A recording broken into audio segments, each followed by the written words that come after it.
Está gravando.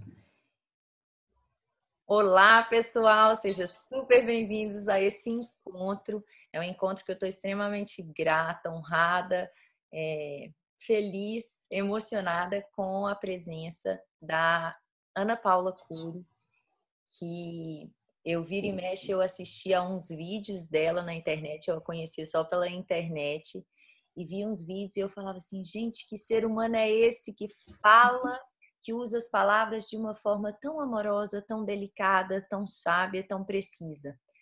E ficava sempre naquele impulso de querer escutá-la mais, querer aprender um pouquinho, compartilhar um pouco da experiência, né, de experiência com ela.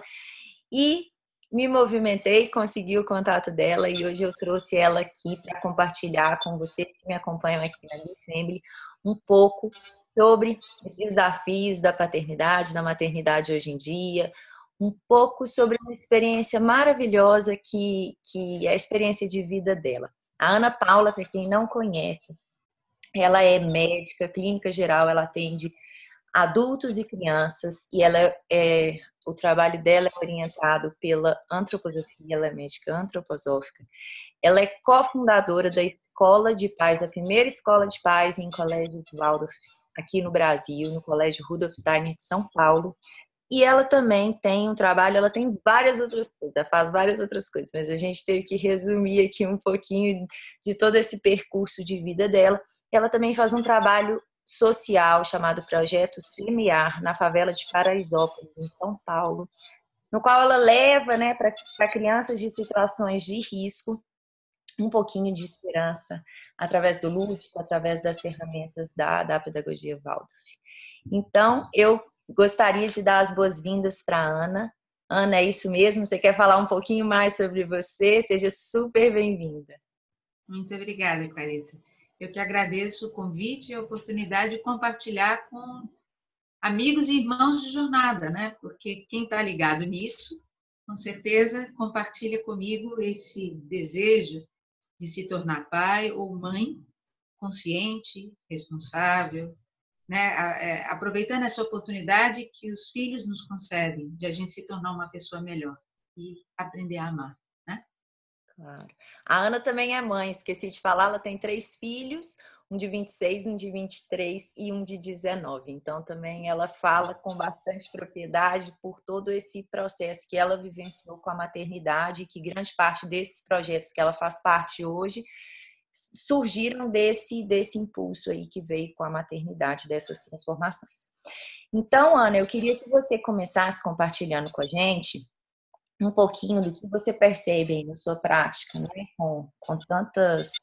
na sua prática, na sua vida aí, sobre os desafios, né, da educação hoje em dia, assim. Quais seriam esses desafios e o que você poderia falar para a gente sobre isso?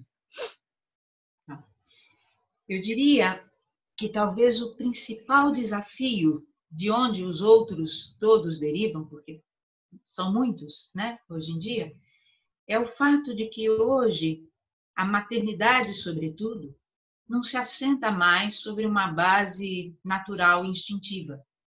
Não há mais a possibilidade de a gente contar com uma sabedoria instintiva que antes guiava de uma maneira natural o exercício da maternidade. E isso, para mim, tem muito a ver com o que o Steiner, fundador da antroposofia, diz quando ele se refere à época que a gente vive como a época da alma da consciência. Então, o que antes foi natural, hoje não é mais.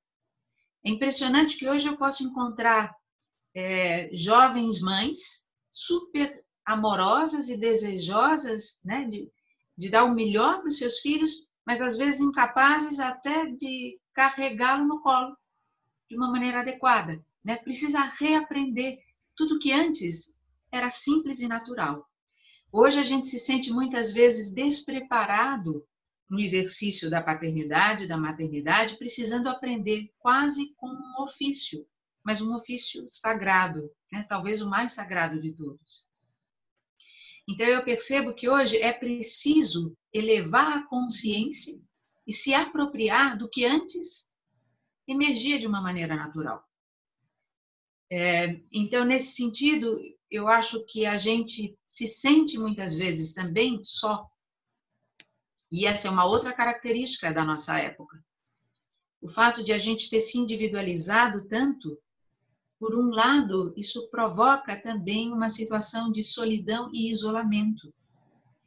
Então, a gente tem um anseio muito grande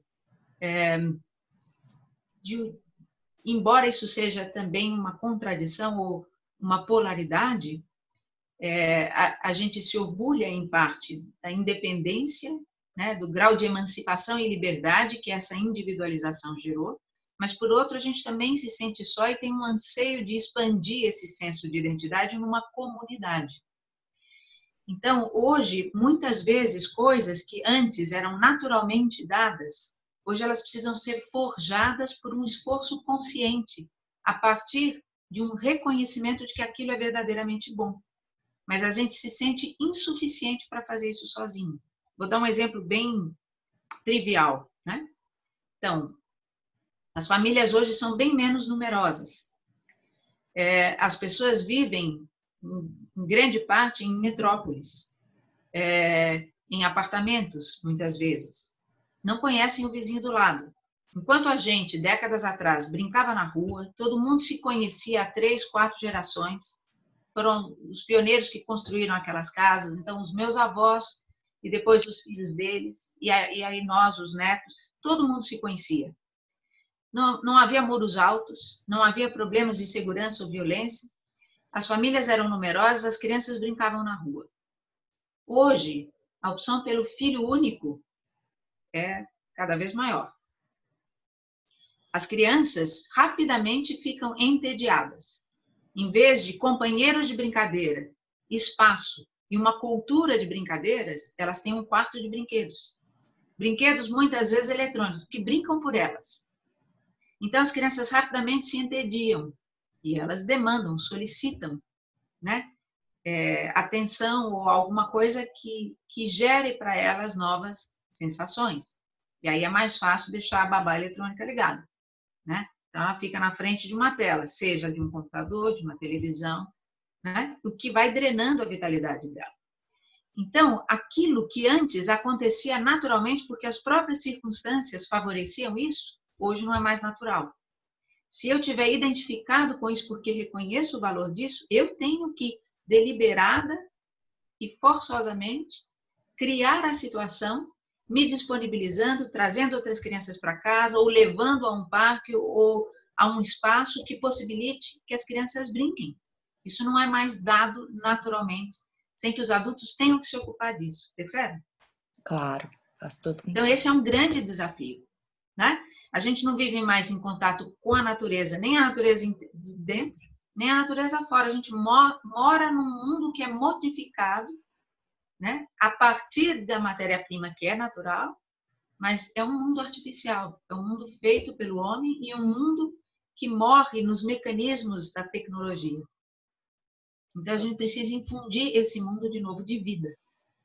E a partir de um esforço livre da vontade, né? Consciente e livre.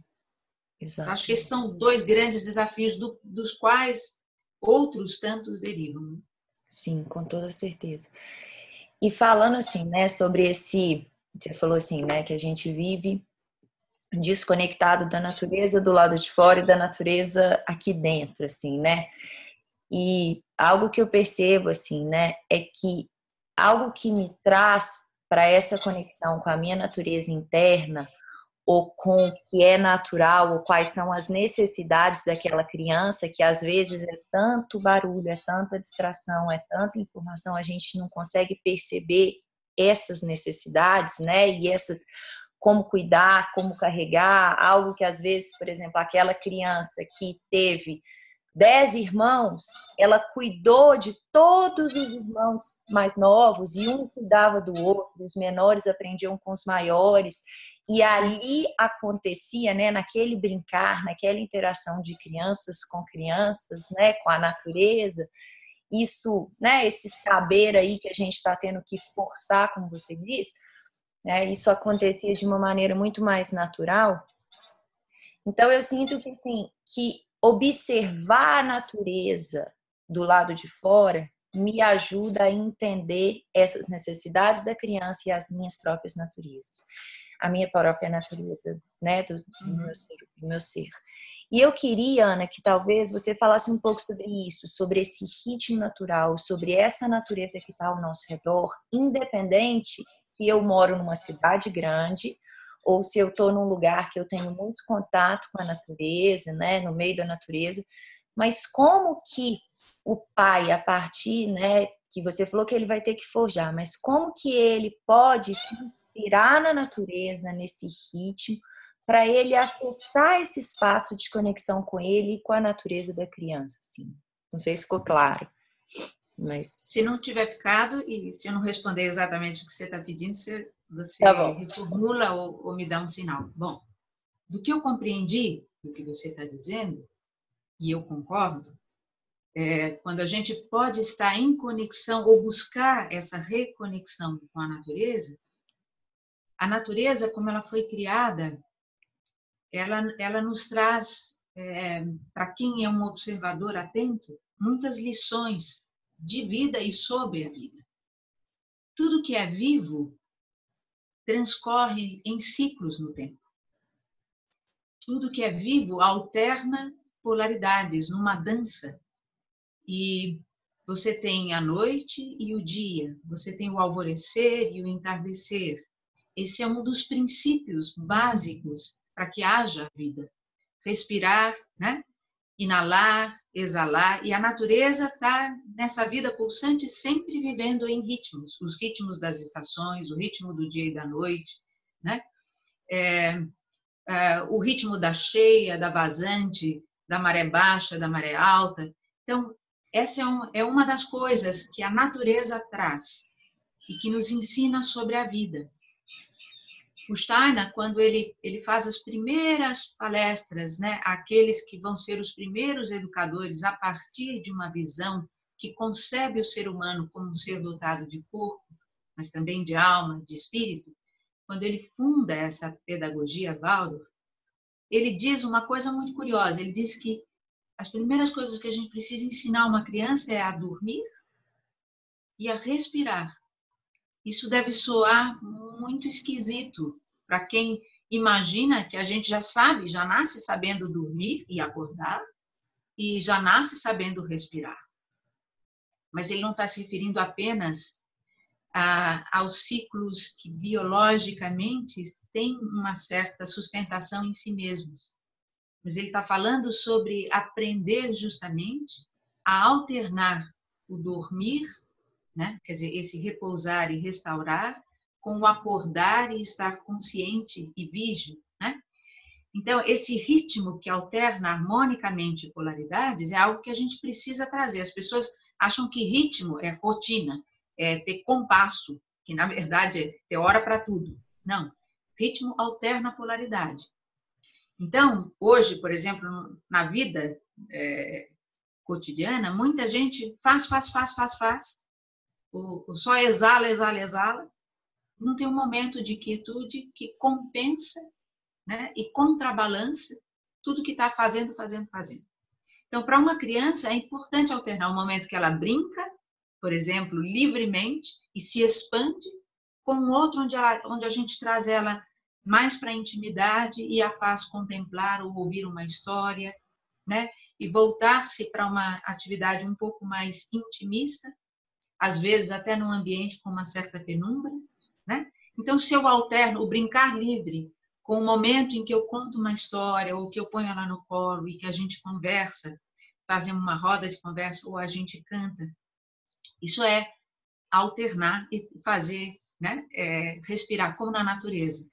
Se a gente estancar a respiração, se a gente só inspirar e prender ou só expirar e prender, uma hora a gente morre, né? Então, tudo que quer permanecer vivo, ou tudo que respeita a vida, a natureza ensina, que tem que viver em ritmo. Isso é uma lição da natureza.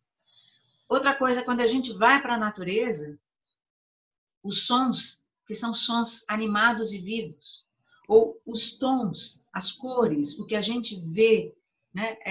Como é bonito ver, por exemplo, o nascer do sol, o nascer do dia, ou o entardecer e o crepúsculo, né?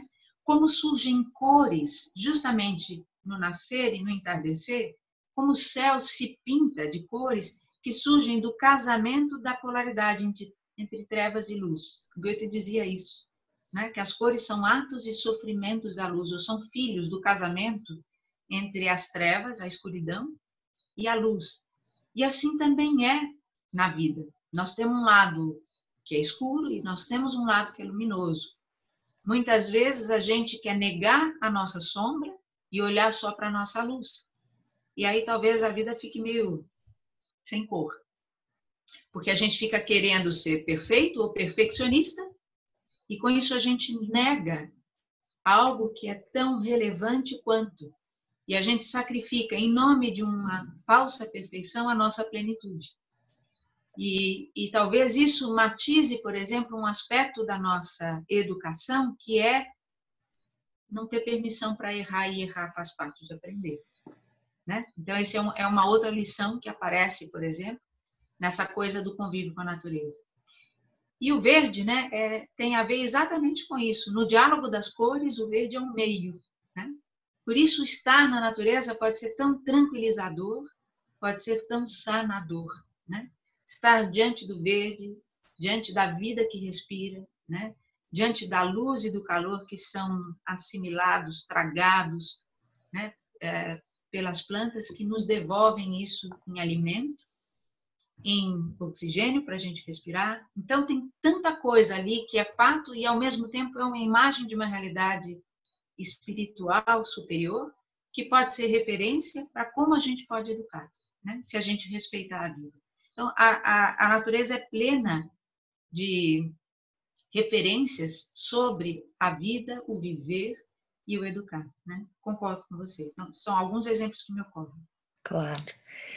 E a partir disso que você falou, né, que a gente é luz e sombra, né, nós seres humanos, aí novamente essas polaridades, eu sinto que essa relação com a criança, né, e talvez tenha a ver até com uma frase sua que eu quero citar também, mas essa nossa relação com a criança, de alguma forma, a criança, ela, assim, ao meu ver, né, até pelo aprendizado dela acontecer por imitação, eu sinto que a criança é um pequeno cristal, assim, que muitas vezes vai refletir aspectos do nosso mundo interno e que nem sempre eu tenho tanta clareza, eu tenho consciência, que às vezes está relegado ali à minha sombra. E você colocou uma frase, né, num dos vídeos que eu vi seu, acho que é um vídeo que chama Vossos Filhos, que você fala o seguinte: os filhos são a nossa maior motivação para que a gente cresça e se torne um ser humano melhor, porque eles vieram para nós pelo amor, nos elegiram como guardiões dos seus mistérios. E eu queria que você falasse sobre isso, assim, sobre essa possibilidade de aprender, de crescer e de evoluir que vem junto com os filhos. Eu sinto que isso foi algo muito forte desde do nascimento do meu primeiro filho, que veio para mim, e na hora que eu escutei, eu falei, nossa, ela colocou em palavras exatamente essa minha sensação, essa minha motivação em querer me tornar um exemplo digno de ser imitado pelo meu filho. Uma vez que eu tô vendo ele ali refletindo, uma vez que eu tô vendo ele ali me sinalizando. A imagem congelou aqui. Oi, você tá escutando? Agora tô. É que congelou sua imagem. Então, só volta para mim no finalzinho. Você pediu para falar sobre essa coisa de como as crianças nos tornam como que guardiães dos seus mistérios e da possibilidade de a gente se tornar um exemplo digno. Sim, né? Numa exatamente. referência digna da sua imitação. Isso. E aí pior que eu já nem sei o que eu tava falando assim, porque aí o Rafael, meu marido, ele corta, não tem problema nenhum, mas só para voltar então, assim, né, vou terminar essa frase porque eu não sei se cortou, eu vou repetir essa frase, tá? E aí então, é uma frase sua que eu vi que é: os filhos são a nossa maior motivação para que a gente cresça e se torne um ser humano melhor, porque eles vieram para nós pelo amor, nos elegiram como guardião dos seus mistérios. E isso, de alguma forma, representou uma motivação, algo que eu vivencio com os meus dois filhos, né, fortemente, mas que eu vivenciei muito com o meu primeiro filho também, mas essa vontade de me transformar, de crescer, de me tornar um exemplo digno de ser imitado pelo meu filho. E até mesmo, né, a partir dessa relação, essa possibilidade de ver aspectos desconhecidos ali, meu, que ele estava imitando, e que muitas vezes a minha tendência era pensar que aquilo era dele, mas quando eu olhava para mim e falava, olha, ele está só imitando, ele está só me mostrando, ele está só me dando uma oportunidade de crescer. Então eu queria que você falasse sobre isso, assim, sobre essa possibilidade tão amorosa, né, desses seres que confiam e amam a gente incondicionalmente, que eles entregam para nós pais. Eu sinto que é assim mesmo. E dentro da pesquisa espiritual do Steiner, ele revela, a partir de uma percepção superior, que, de fato, quando a gente encontra um parceiro de vida com quem a gente consuma o amor e como fruto desse amor vem uma criança, que a gente não é tão livre quanto a gente supõe ser nessa escolha. Que, de fato, quem atraiu esse homem para essa mulher, ou a mulher a esse homem, foi essa criança primeira que quer vir através deles. E essa criança, na verdade, o ser espiritual dessa criança, forja, de certa maneira, esse encontro, porque ela quer vir através desses dois. Ela nos escolhe primeiro.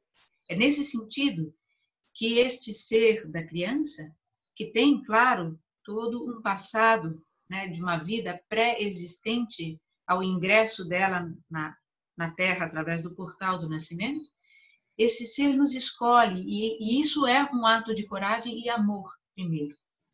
E, no fundo, nós correspondemos a isso, né? Nós meio que o adotamos em resposta à sua entrega. Então, de fato, eles nos elegem e nos tornam, eu digo, guardião do seu mistério, porque é isso que ele espera. A gente diz que a criança vem e a primeira, vamos dizer, a primeira fase da sua iniciação escolar a gente chama de jardim da infância. E as professoras a gente chama de jardineiras. Mas as jardineiras não são aquelas que cuidam das plantas? É talvez por isso, porque a criança vem para nós como a semente de um ser humano que ela carrega em potencial. Todo mundo já é, em potencial, aquilo que está destinado a revelar, a realizar, a trazer à Terra, né? Como realização de um intento, de um propósito. Então, esse ser nos é dado como quem semente. E nós somos para ele como a terra, da qual ele vai aurir, né, tudo o que ele necessita para crescer, para revelar o seu mistério. Então, nós criamos o entorno, o ambiente do qual ele extrai aquilo que ele necessita para realizar o seu potencial, para desdobrar o seu segredo. Mas isso, naturalmente, requer de cada um de nós que a gente trabalhe sobre si mesmo. Então, a essência desse exercício é a autoeducação. Então, eles refletem muitas vezes para nós, como você vinha dizendo, como num espelho, aquilo que quando a gente se dá conta e trabalha para lapidar, né, e talvez deixar reluzir a gema mais preciosa que cada um também encerra em si, quando a gente faz isso, a gente dá a ele a referência do melhor que ele também possui. Então, quando eu atuo sobre mim mesmo, me autoeducando, eu dou a ele a possibilidade de fazer o mesmo. Nos primeiros 7 anos, a criança aprenderá por imitação. Então, o que ela espera de nós é que, de fato, nós sejamos modelos dignos da sua admiração e da sua imitação. Isso vai mudar, mas não no sentido de ser suprimido, e sim de se adicionar a isso uma outra postura que passa a ter mais relevância, né, do que só apenas o exemplo. E então depois será necessário que a gente se torne numa autoridade amada. E depois que a gente possa ser tão autênticos, porque eles vão buscar a verdade, né? Então que nós sejamos acima de tudo verazes. Então, nessa coisa do modelo digno da imitação, ele olha para nós porque ele vem desse mundo onde tudo é genuinamente bom. Ele vem desse mundo espiritual à Terra, onde a pressuposição é de que o mundo é moralmente bom, que o mundo é digno de ser imitado. E nós somos o primeiro mundo que ele conhece, né?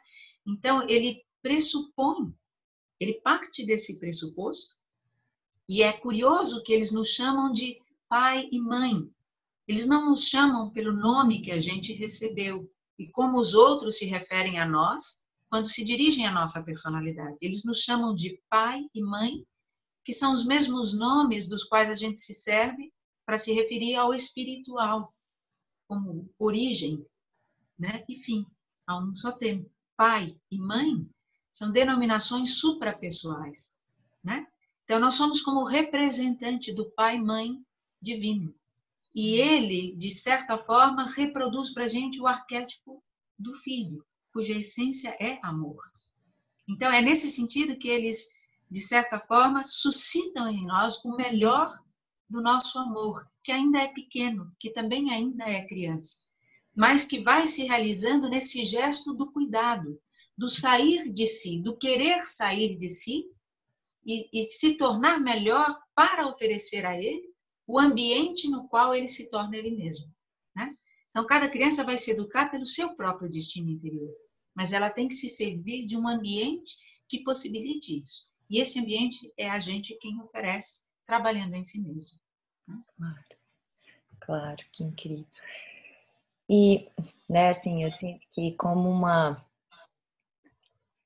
maneira de alguma forma, assim, alinhar isso tudo que você está falando, assim, esse ambiente, né, que eu sinto que é a nossa tarefa de pai e mãe preparar esse ambiente, né, assim como o da educadora que você falou, dessa jardineira, nós pais também somos talvez os primeiros jardineiros aí a preparar essa terra, esse ambiente, sendo que grande parte dessa terra é a gente mesmo, assim, né? Mas esse Exatamente. entorno físico também do ambiente. Será que você poderia falar um pouco assim sobre esse ambiente, essa terra, no qual a gente vai permitir que a criança se movimente ali com liberdade, se revele, além desse processo de autoeducação, desse ambiente físico, como que a gente pode cuidar, como a gente pode cuidar dessa terra para que a criança, para que essa plantinha se cresça forte e se revele em plenitude. Sim. Talvez a gente possa até juntar isso com aquilo que você perguntou primeiro, quando você falou da natureza, né? Então, se eu olhar para a natureza. Então, quando a criança está em formação no nosso ventre, isso é tão curioso, a gente já ama um ser que a gente não conhece. E a gente começa esse preparo. Quantas mulheres deixam, por exemplo, de consumir certos alimentos, ou deixam de fazer uso de certas bebidas, ou param de fumar, porque sabem que essas coisas são danosas para a formação do bebê. Então, quantas coisas a gente não suprime, porque reconhece como hábitos que não são saudáveis, e quantas outras coisas a gente procura, por exemplo, na alimentação.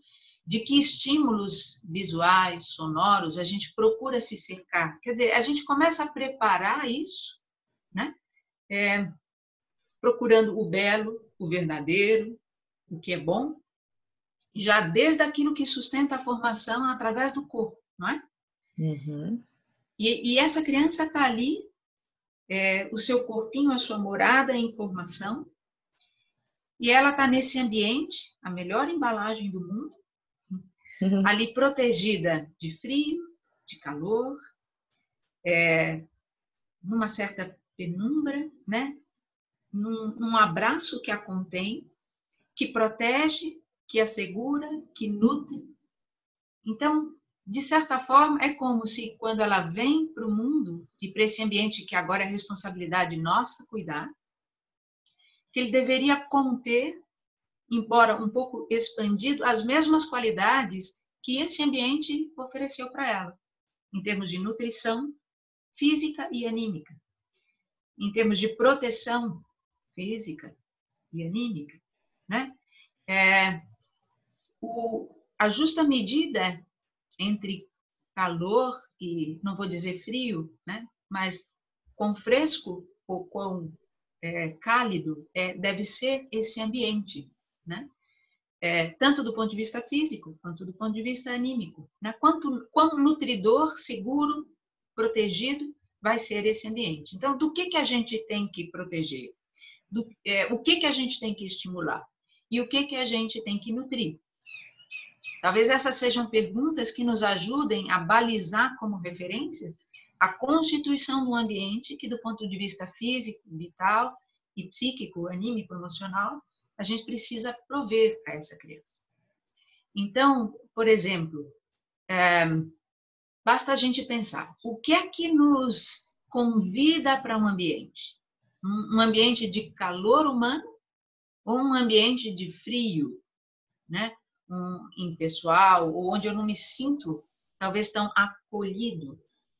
E o que seria frio ou calor desse ponto de vista? O que é um ambiente para o qual eu me sinto convidado, atraído? E o que acontece no ambiente que me repele? Então, existem hoje muitas situações que, na verdade, têm a ver com a interrupção, a distorção, ou um desvio de um processo encarnatório, que é permitir que o ser vá se apropriando e chegando mais dentro da morada que é o próprio corpo. Porque ele encontrou num ambiente frio anímico. Né? Então, o que torna um ambiente caloroso? Do ponto de vista físico, de que materiais, por exemplo, a casa onde a gente mora deveria ser feita? Né? Eu me lembro que quando estava grávida do primeiro filho, a gente estava construindo e a gente tinha um cuidado muito grande para que a casa fosse feita com materiais naturais, com materiais que fossem verdadeiros, porque, por exemplo, quando você vai a uma casa de materiais de construção e, sobretudo, pisos, revestimentos, essas coisas para acabamento, tem um monte de coisas que simula algo que não é. Então, você tem texturas que simulam mármore, mas não são. Visualmente é como mármore, mas na verdade não é. Ou algo que simula madeira, mas não é madeira. Né? São materiais extremamente funcionais do ponto de vista prático, para alguém que tem que limpar a casa. Mas pode ser uma mentira e uma ilusão para os sentidos, que é através do que a criança vai chegar no mundo e explorá-lo. Então, ela já vai encontrar mentira aí, né? De que maneiras coisas nas quais a gente pode não pensar estão impactando e distorcendo a educação através da percepção dos sentidos. Por exemplo, né? Que diferença faz se a minha criança brinca com materiais naturais, com elementos da natureza, ou se ela brinca com brinquedos de plástico ou de materiais artificiais que não traduzem para ela diferenças e riqueza no sentido da diversidade de vivências táteis. Por exemplo, o plástico tem sempre o mesmo tato, né? É diferente de diferentes texturas, de um tecido, de uma folha, de uma semente, de areia, né? Com diferentes temperaturas, diferentes pesos, né? Então, que riqueza existe em poder brincar com materiais da natureza ou em tocar simplesmente brinquedos que são perfeitamente acabados, que não estimulam, por exemplo, a força de fantasia, que não convidam a criança a imaginar e do que ela, às vezes, nem precisa se ocupar, porque ela basta ficar como espectadora, ela aperta um botãozinho, o brinquedo brinca por ela e ela assiste. Né? Então, que impacto tem sobre a formação do ser tudo isso, né? Como ambiente físico, e que impacto tem um ambiente caloroso, onde seres humanos estão presentes, olhando por ela, motivados, né, por ela a dar-lhe e oferecer-lhe o melhor, ou que ela fica entregue à tela de um computador, de uma TV, né? Ou a terceiros, sem que a gente esteja, de fato, se ocupando, né, do seu devir, do seu vir a ser. Então, são mais perguntas. É claro que não estou respondendo tudo assim tão detalhadamente, mas dando talvez princípios para que cada um possa pensá-lo por si mesmo, né? Claro, claro. E é exatamente isso, né? É um caminho eu sinto que é um caminho que cada criança, né, cada família vai vivenciar, mas que é único. Não é e essas perguntas, elas vão talvez nos guiando nessas perguntas e esses pequenos pontos aí que você está levantando, eu sinto que vão guiando a gente para um espaço de mais conforto interno, assim, né? De confiança também. Aquilo que você falou lá no início do grande desafio da gente às vezes não saber o que fazer, como fazer, né? Uma coisa que é tão natural, teoricamente, mas que por uma série de motivos a gente está muito afastado disso.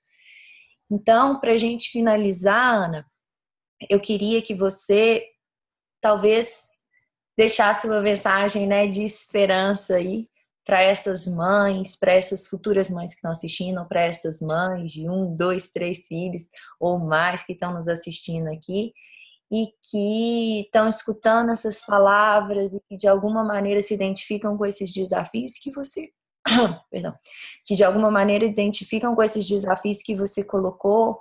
Então, queria que você deixasse uma mensagem aí para a gente, para todas nós. Tá. Quando você diz esperança, isso me remete um pouco a isso que parece tão difícil, né?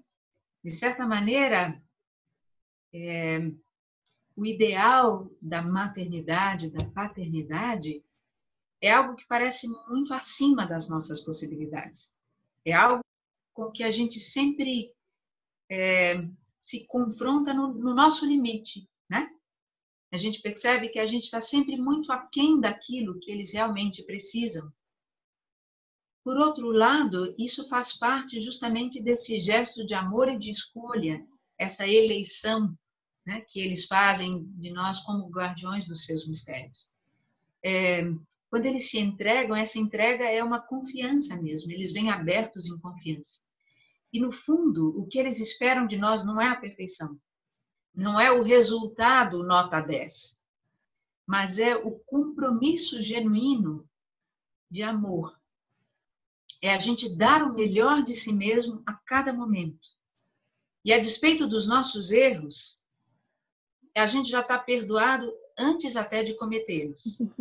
E a evidência disso é que a gente pode olhar para si mesmo em relação aos nossos pais. Quando a gente sabe que eles cometeram tantos erros, cujas marcas muitas vezes se tornam desafios com os quais a gente tem que lutar na nossa própria existência para além deles, né? Quando a gente assume a responsabilidade pela própria autoeducação. Depois de tudo que a gente recebe deles, a gente tem que seguir responsável pelo próprio caminho, pelo próprio autodesenvolvimento. E a gente vai certamente se confrontar com limites, alguns dos quais talvez sejam marcas e sequelas dos erros que eles podem ter cometido. Mas quando esse erro é cometido a partir de um intenso desejo de acertar e de fazer aquilo que é o melhor, e que eles estavam imbuídos, né, dessa disposição de alma, ainda que aquilo fosse um equívoco, ainda que lhes faltasse uma determinada habilidade, e que eles tenham descoberto isso já quando era tarde, não importa, né? Importa que, de alguma forma, isso também foi importante para modelar o nosso caminho e para tornar a gente em quem a gente se tornou. E tudo isso faz parte do que nos faz crescer, né? Então, eu diria, desde que a gente jamais deserte, né, da nossa responsabilidade parental, no sentido desse compromisso de amor e de ser cada vez mais uma pessoa melhor, para oferecer a eles, isso é tudo que conta. Não a perfeição, mas o melhor de si a cada momento. E se eles nos fazem esse guardião do seu mistério, o que eles esperam de nós é isso, que a gente tenha essa atenção que pode possibilitar ao mistério ir se mostrando. E à medida que ele se mostra, a gente buscar em si esse desenvolvimento de si mesmo que oferece o que vai nutrir a capacidade que emerge para ser desenvolvida, né? Então, é também esse ir e vir. Então, na medida em que eu posso ter atenção e ser uma presença íntegra para ele, em favor do seu crescimento, isso é tudo que importa. Na medida em que eu honrar essa integridade da presença, isso é essa atenção e essa consciência permanente, desprovida de crítica, na medida em que eu honrar isso como uma referência do meu caminho, o resto se desenrola quase que como uma consequência, né? Então, a gente não precisa ser perfeito. A gente só precisa ser muito honesto nessa busca da verdade de si mesmo e do outro. E desejar fazer isso não para o seu próprio bem, mas em amor ao outro, pelo bem do outro. Se a gente juntar essas duas coisas, a gente vai ser agraciado com os insights que precisar na hora certa. Com certeza, faz muito sentido, Ana. Eu quero agradecer a sua presença, a sua disponibilidade, essas palavras que com certeza vão seguir aí reverberando e tocando e expandindo aí bastante coisa dentro de mim, tem feito muito sentido. Agora eu ainda estou assim, sabe, sentindo e deixando que elas penetrem, vou ver, vou rever com certeza essa conversa várias vezes. Então, quero agradecer muito a sua presença, a sua disponibilidade, agradecer a todas vocês que estiveram aqui ao vivo com a gente, escutando essa conversa. Na verdade, ao vivo não, né? É uma gravação que eu estou exibindo agora, mas que vocês estão aí ouvindo, que conseguiram participar, escutar todas essas palavras da Ana. Eu espero que faça muito sentido para vocês também. E a gente segue conectada aqui na BeFamily. Ana, muito obrigada. E até a próxima. Espero de coração poder te conhecer um dia pessoalmente e agradecer por esse encontro, por essas palavras. Obrigada a você. Um abraço para todos que fazem parte dessa corrente e que estão ligados aí num processo de buscar essa maternidade consciente, atenta, responsável. Tá? Um abraço para vocês. Tchau, boa noite. Vou parar de gravar aqui.